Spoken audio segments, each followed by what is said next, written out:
Hello everybody, BeMetalways here. Welcome to another weekly heavy metal album review.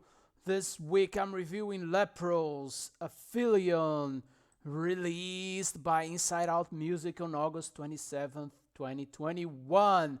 Now, quick background on the band. LEPROUS is a progressive metal in the early days and really becoming more of a rock band later. They are from Norway, formed in 2001, with the first album released in 2009. The group was founded by singer and keyboardist Einar Solberg and guitarist Todd Odemund Schruck, whatever that is pronounced. Both are the remaining founder members left, and they are the main songwriters. Since 2015's The Congregation, Solberg is gradually dominating the writing process. Their acclaimed 2011 album Bilateral brought a lot of attention to the band. After two albums which followed pretty much the same musical direction, those being Co in 2013 and The Congregation 2015, then LEPROUS took a more rock-oriented and less metal approach with Melina from 2017. Their first record not to feature harsh vocals whatsoever.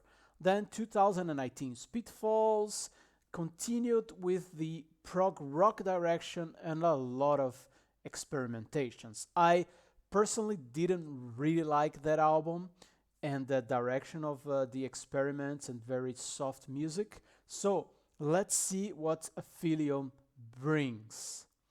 So, therefore, Aphelion is their seventh studio album. It's a consequence, actually, of the pandemic, as the band was not planning for a follow-up to Pitfalls so soon. According to Solberg, and I quote, "The Aphelion is the point in the orbit of the object where it is farthest from the sun, and it has a symbolic value which I will leave to your interpretation."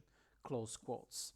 Aphelion features 10 tracks and clocks in at 56 minutes, and it's an intuitive and spontaneous album in which the band again did a lot of experimentation.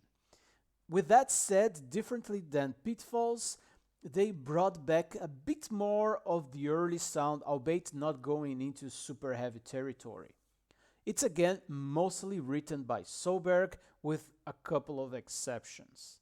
The album was first hinted by the single Castaway Angels back in December 2020, an acoustic ballad with a build-up emphasizing the keys and drums, an emotional rock song. 6 months later, the band announced the album began releasing a string of promotional singles prior to the album's release. Running Low, the album opener, was released with a video back in June, and this is a dark and interesting song, featuring some peaks and valleys of aggression and emotion. Musically, it also includes cello, violin, and brass orchestra arrangements, and I kind of like this song and how different it is. And that pretty much summarized the album. Most of the songs have cool, energetic moments and even some guitar parts of interest, but mostly they are very slow and soft and almost like a lullaby. For example, Out of Here, despite a very soft and mellow song for the most part, when it explodes with the drums, it becomes one of the coolest and heaviest moments on the album. Other songs mostly go to peaks and valleys within it. The Silent Revelation, also released as a single, again the same, but the soft parts here, to me, sorry to say, are very boring. But at least we do hear some nice guitar work. Same for the Shadow Side, which features the only guitar solo on the album. It's a nice one though, so it leaves me with a feeling, why so few guitar moments? Finally, Nighttime Disguise, which was also a video single, closes the album. It's the only song fully credited as a collective effort. The best thing of the song is that the explosions of the aggressiveness are worth the wait. There's even harsh screams, believe in that. That it is a song that fully works for me and leaves me with a bad taste from the album, but hopes for the future.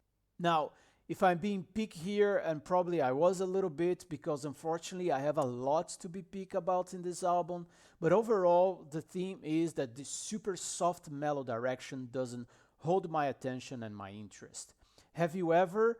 This is a song in the middle of the album, being a painful example, but all over the album, the soft parts are, for me, a snooze fest. Sometimes beautiful, yes, I must admit, but often boring, and close to put me to sleep.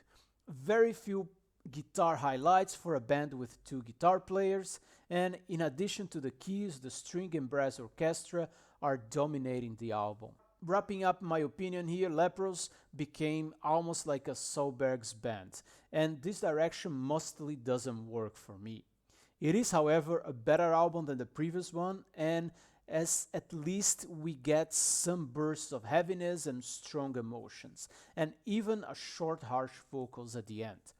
Didn't that sound good? I mean, I really love to see that song at the end. It was a really cool moment. They are obviously a very capable band, and the good moments here leaves me with hope that the future releases will appeal to me even more. But for now, Aphelion to me is a mixed bag, so I'm giving it 76 out of 100. If you liked the last album, this will probably work for you.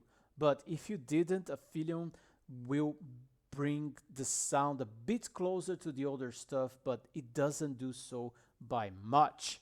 So, take care, thanks for being here, and BeMetalways!